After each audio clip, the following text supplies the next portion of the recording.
만남에 대해서 말씀을 나누고자 합니다. 본문은 창세기 16장 1절에서 16절의 말씀입니다. 아브라함이 사레에게 이르되 당신의 여종은 당신의 수중에 있으니 당신의 눈에 좋을 대로 그에게 행하라 하매 사레가 하갈을 학대하였더니 하갈이 사레 앞에서 도망하였더라. 여호와의 사자가 광야의 샘물 곁 곧 술깃 샘 곁에서 그를 만나 이르되 사레의 여종 하갈아 내가 어디에서 왔으며 어디로 가느냐. 그가 이르되 나는 내 여주인 사레를 피하여 도망하나이다. 여호와의 사자가 그에게 이르되 내 여주인에게 돌아가서 그 수하에 복종하라. 여호와의 사자가 또 그에게 이르되 내가 내 씨를 크게 번성하여 그 수가 많아 셀 수 없게 하리라. 청년들의 결혼이 많이 늦어지고 있습니다. 나 때에는 30대만 되어도 노총각이라는 딱지가 붙었었어요. 결혼을 안 한 여러 가지 이유가 있겠지요. 집도 없고 여자도 없고 경제적인 문제 등등 이런 이유가 있겠지요. 그런데 집이 있어도 경제적인 여건이 부족함이 없는데도 결혼을 안 하겠다니 기성세대의 고민이 참으로 많습니다. 자녀의 결혼에 대해서 포기하는 분도 많이 있는 것을 보게 됩니다. 뭐 내 인생이냐? 내 인생이지. 내가 살지. 그래, 이유나 들어보자. 어느 분이 자녀에게 물었습니다. 그랬더니 여자가 재산은 없더라도 얼굴이 예뻐야 된다는 거예요. 둘째는 자기가 아직 인생을 다 즐기지 못했다는 겁니다. 더 스포츠도 즐기고 여행도 더 해야 된다는 거예요. 셋째는 직장 다니면서 아이를 기를 자신이 없다는 겁니다. 물론 이해가 됩니다. 미국 뉴스에는 이런 기사가 났어요. 여자가 너무 신앙심이 깊으면 남자를 만날 수 없다라는 기사인데 뭐 세상이 그렇다는 거예요. 사람은 태어나면서부터 죽는 순간까지 이 만남을 경험하고 살지요. 만남에는 좋은 만남도 있고 불행한 만남도 있습니다. 상대적으로 좋은 만남도 있고 절대적으로 좋은 만남도 있어요. 절대적으로 좋은 만남이 무엇인가 하면은 자기의 그 생명과 직결된 만남을 말합니다. 절대적으로 좋은 만남을 위한 그 세 가지를 잘 만나야 되는데 3M으로 우리가 표현할 수가 있습니다. 첫째는 영원한 말씀 메시지예요. 이 영원한 말씀을 잘 만나야 합니다. 하나님의 말씀은 생명력이 있기 때문에 말씀과의 만남이 일어나면 소망과 용기와 기쁨이 생겨나요. 둘째는 멘토예요. 훌륭한 스승을 잘 만나야 돼요. 예수님의 제자들은 예수를 만나 피어냈어요. 바울은 바나바를 만나서 사도가 됐어요. 디모데는 바울을 통해서 변화가 됐어요. 셋째는 미션이에요. 위대한 사명을 잘 만나야 합니다. 예수님 만나면 사명이 생깁니다. 무엇을 위해 살고 무엇을 위해 죽어야 되는지를 알게 된다는 거예요. 고기 낚던 어부가 예수를 만나 이 사람 낚는 어부가 되지 않았습니까? 사명을 만나면 거기에 목숨을 걸어야 합니다. 뒤돌아보지 말아야 합니다. 우리 인생의 길을 걸어가면서 경제적으로 무너지고 인생길에 홀로라는 외로움에 무너지고 기대했던 자녀들의 대우에 무너지고 자신했던 자신의 건강이 무너지곤 합니다. 그러니 실패했을 때뿐만이 아니라 성공했을 때에도 우리는 예수님을 만나야 합니다. 예쁜 여자도 잠깐이요. 돈 많은 남자도 잠깐이요. 예쁘고 돈 많은 여자도 잠깐이고 잘생기고 돈 많은 남자도 잠깐입니다. 항상 그렇게 살면 좋은데 다 유통기간이 있다는 겁니다. 예수 만나면 성공입니다. 예수님은 변함이 없으시기 때문입니다. 예수님을 만나시기 바랍니다. 오늘 본문을 통해서 하나님은 우리를 어떻게 만나시고 어떻게 우리의 인생에 개입하시는가를 보여주십니다. 아직 이름이 바뀌지 않은 아브라함은 아내인 그 사라의 권고를 받아들여서 여종이었던 애굽 여자인 하갈과 동침해서 자식을 얻으라고 가슴 아픈 결정을 내리게 됩니다. 이게 오늘 본문의 이제 시작이에요.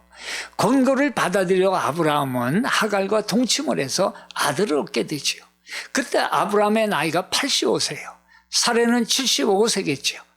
가끔 그런 의문이 듭니다. 어떻게 하나님의 부름받고 가나안으로 온 사람들이 그때의 관습대로 대를 이으려고 다른 여인과의 동침을 할 수 있느냐 하는 그런 의심이에요. 뭐 그럴 수도 있겠지. 그들도 사람인데 그렇다면은 편한데 편하질 않아요. 이 동침을 통해서 아들 이스마엘이 태어나죠. 그 과정에서 사례는 마음의 고통이 상당합니다. 하갈은 내가 임신을 했으니 내가 안주인이다, 이런 모습으로 사례를 업신여기는데, 사례는 내가 왜 이런 짓을 했을까 후회도 해보았지만 결론이 없어요.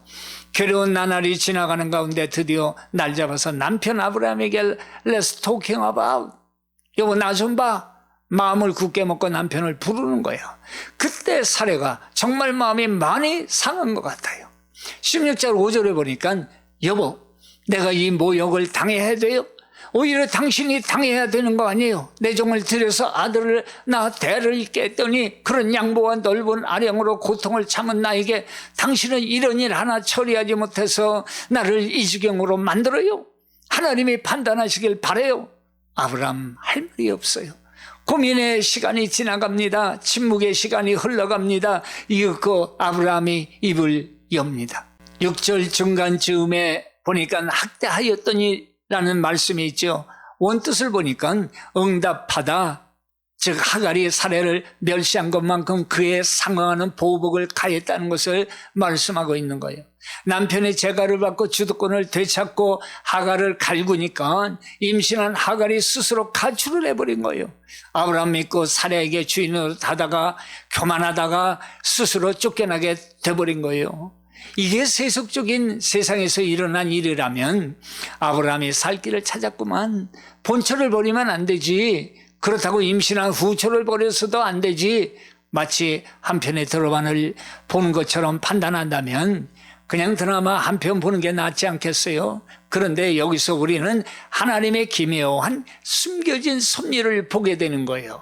첫째는 하나는 그 율법과 은혜입니다. 그 관계예요. 또 하나는 우리의 믿음과 상관없이 한번 우리에게 다가오신 하나님은 끝까지 우리를 하나님의 길로 이끄신다는 섭리라는 거예요. 갈라디아서 4장 22, 23절에 보면 사도 바울은 이삭과 이스마엘을 비교해서 이 사건을 말씀하고 있어요. 예수님의 은혜로 구원받은 그리스도인과 율법을 신뢰하는 유대인과의 그 차이를 바로 이 사건을 통해서 설명을 하고 있다는 거예요. 아브라함에게 두 아들이 있다. 하나는 계집종에 의해서 낳은 이스마엘이고 다른 하나는 자유하는 여자에게서 난 이삭이다. 이스마엘은 육체를 따라 낳았다. 즉 일반 세상 법칙에 의해서 낳았다. 이삭은 그렇지 않다. 세상 법칙을 따르지 않았다. 자연 법칙으로는 사라가 아들을 낳을 수가 없었다. 그러나 하나님은 특별한 은혜를 따라 낳게 하셨다라는 이 말씀이에요. 그냥 하갈의 아들 이스마엘의 이야기가 아니라는 거예요. 훗날에 이 아들이 율법의 모습이라는 거예요.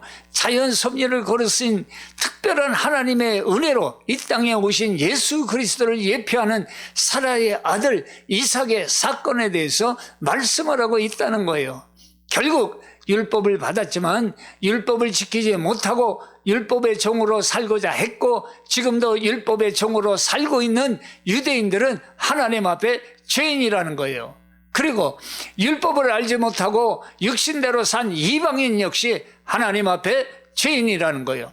그러니 세상 법칙이 아닌 하나님의 특별한 은혜이신 예수 그리스도를 믿는 것이 하나님의 의로움을 얻는 하나님의 자녀가 되는 것이다, 이렇게 말씀하고 있다는 사실입니다. 또 하나 볼 것은 침묵 속에서 섭리하시며 지켜보시는 하나님의 은혜라는 거예요. 아브라함의 행적을 한번 보세요. 아브라함의 아버지는 우르에서 우상을 섬기는 제사장이었어요.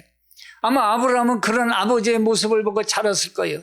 데라가 아브라함을 낳았을 때 그는 우상 숭배의 절정에 달하는 순간을 살고 있었어요. 만약 계속 갈대아 우르에 살고 있었다면 우리의 낱낱인 대제사장이 되었을 거예요. 이 아브라함이 말입니다. 우리도 그냥 그렇게 하나님을 믿지 않고 살고 있다면 어떻게 살고 있을까요? 얼마나 세상적 육체적이었을까요? 그런 그를 하나님이 불러내신 거예요. 그런데 창세기 17장 이전까지는 아브라함의 삶은 믿음의 길을 잘 걸어오지 못한 것을 성경은 기록하고 있죠. 아내를 누이라고 부르는 사건에다가 롯 때문에 휘말린 전쟁에다가 가나안 이미 10년 차에 아내의 권고로 하갈과 동침하며 이스마엘을 낳은 사건. 아브라함은 99세에 할례를 받기 전까지는 열심히 여호와의 이름을 부르며 단을 쌓았지만 그냥 아버지 데라의 우상 숭배를 보아온 습관적으로 드려지는 제사였다는 거예요. 그런 그를 13년의 기간 동안에 지켜보신 하나님께서 99세에 약속의 자녀를 주시면서 이름을 바꿔주시고 할례를 베풀어 주셨다는 거예요. 아브라함 이름에 해자를 더 붙여요. 사레의 이름에도 해자를 더 붙여요. 이건 히브리어로 숨구멍, 소망 이런 뜻을 가지고 있는 거예요.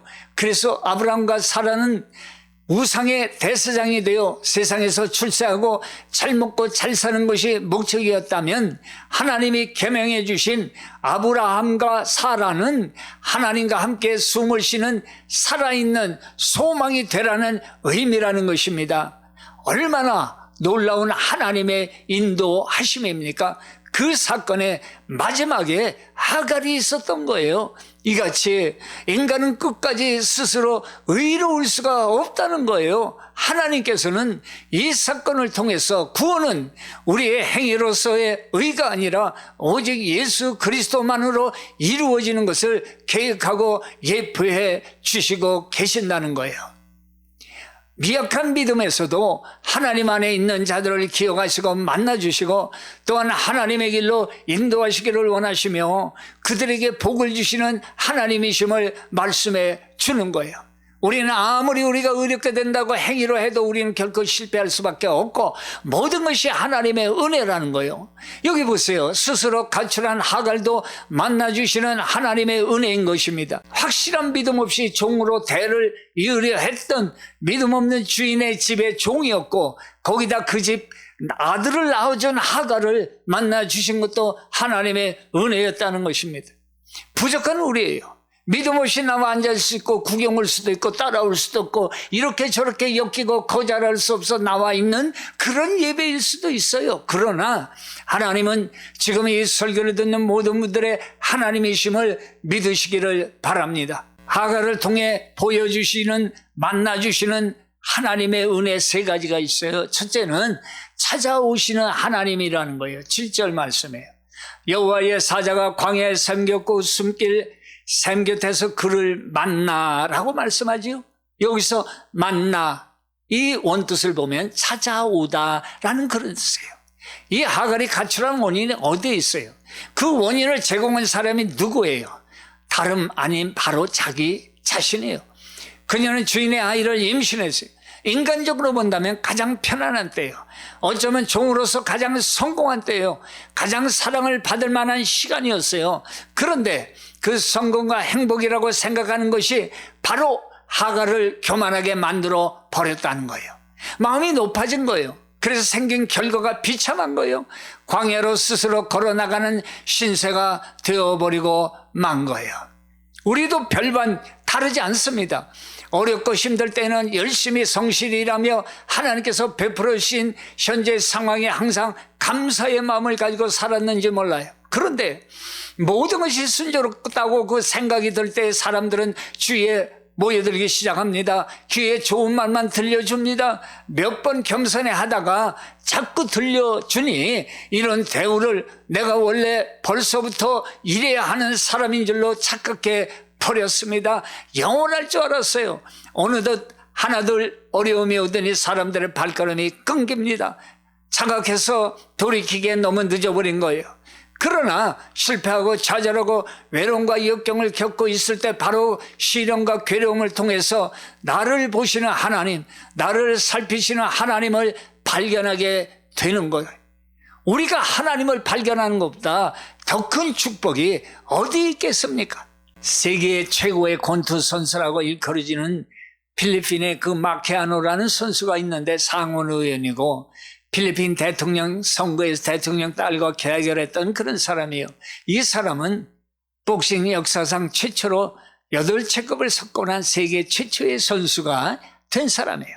그런데 인기와 돈과 명예가 올라가자 마음도 같이 올라가 버린 거예요.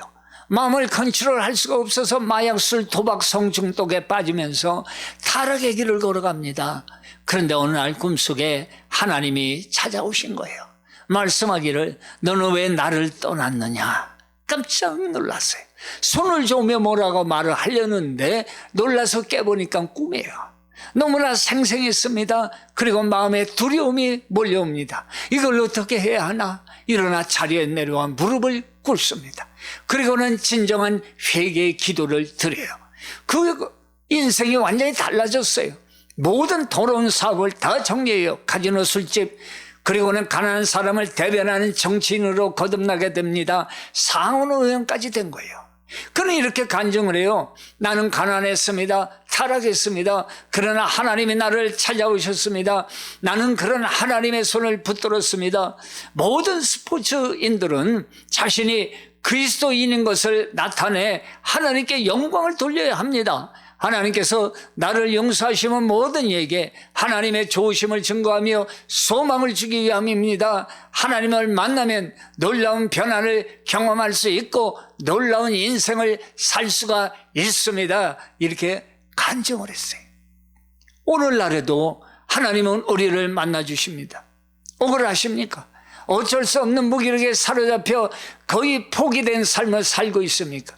하나님은 이사야서 40장 27절 31절로 이런 유명한 말씀을 해주시잖아요. 너는 알지 못하느냐, 듣지 못하느냐, 영원하신 하나님 여호와 땅끝까지 창조하신 이는 피곤하지 않으시며 곤비하지 않으시며 명철이 한이 없으시며 피곤한 자에게는 능력을 주시며 무능한 자에게는 힘을 더하시나니 듣지 못하느냐. 영원하신 하나님 여호와 땅끝까지 창조하신 이는 피곤하지 않으시며 곤비하지 않으시며 명철이 한이 없으시며 피곤한 자에게는 능력을 주시며 무능한 자에게 힘을 더하시나니 말씀하잖아요.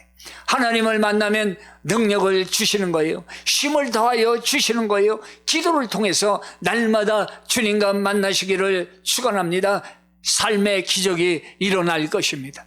두 번째는 길을 인도하시는 하나님이에요. 이제 주인의 눈을 피해 도망 나온 하갈이 여정길에 피곤하여 샘물 곁에 거의 쓰러질 지경으로 한탄하며 앉아 있어요. 자기의 몰골을 내려다봅니다. 정말 꿈만 같아요. 어제까지만 해도 주인의 아이를 임신해서 애지중지 보살핌을 받고 비록 안주인 사례를 멸시했지만 일이 이 지경으로 될 줄 전혀 몰랐어요. 아들을 낳지 못한 사례가 쫓겨나면 쫓겨났지 자기가 쫓겨날 줄을 진정으로 몰랐어요. 아브라함의 얼굴이 아른거려 속으로 나쁜 사람, 날 쫓아낸 사람, 속으로 외쳐보지만 현실은 우물 곁에 먼지를 뒤집어 쓴 몰골로 거의 쓰러져 있는 자신의 거지 같은 모습, 그것뿐이었어요. 이놈저놈 다 원몽도 해보았지만 부질없는 짓이었어요. 점차 정신이 듭니다. 내가 왜 그랬을까? 괜히 임신했다고 허세를 부렸지. 후회가 물밀듯이 들어옵니다. 그러나 때는 늦었어요. 그때였어요. 창세기 16장 8절 여호와의 사자 이르되 사례 여종 하갈아 내가 어디서 왔으며 어디로 가느냐. 그가 이르되 나는 내 주인 사례를 피하여 도망하나이다. 하나님의 보내신 천사가 나타난 거예요. 거기다가 자기 이름을 부릅니다. 여기에 하나님의 깊은 인도가 있는 것입니다. 하나님께서 사람의 이름을 부르실 때는 그냥 부르시는 것이 아니라는 거예요. 하갈을 부르시는 것을 보세요. 사라의 여종 하갈아. 그녀가 아무리 아들 없는 집안의 아들을 잉태했다 하더라도 너는 약속의 자녀를 앞으로 출생할 사라의 자리가 내 자리가 아니라는 거예요. 거기에다가 종이 자유를 얻을 수 있는 길은 주인으로부터 사면받는 데 있는 것이지 결코 도망치는 데 있지는 않다는 거예요. 어디서 왔으며 어디로 가느냐 물으시는 이 물음은 축복받은 장막인 아브라함의 가정을 떠나 가버린 하갈에게 물으신 거예요. 몰라서 물으신 것이 아니라는 거예요. 돌아서라는 것입니다. 내 축복의 자리에서 떠나지 말고 내 앞날이 불확실한 미래라 하여 내 마음대로 가출하지 말고 그 믿음의 가정으로 돌아가라 말씀하고 계시는 거예요. 1967년도에 소위 이스라엘과 아가라과의 그 전쟁이 있었어요. 병력이 열세인 이스라엘이 아랍을 막아내고 패배를 남기며 세계 전쟁사의 새로운 기록을 남기지요.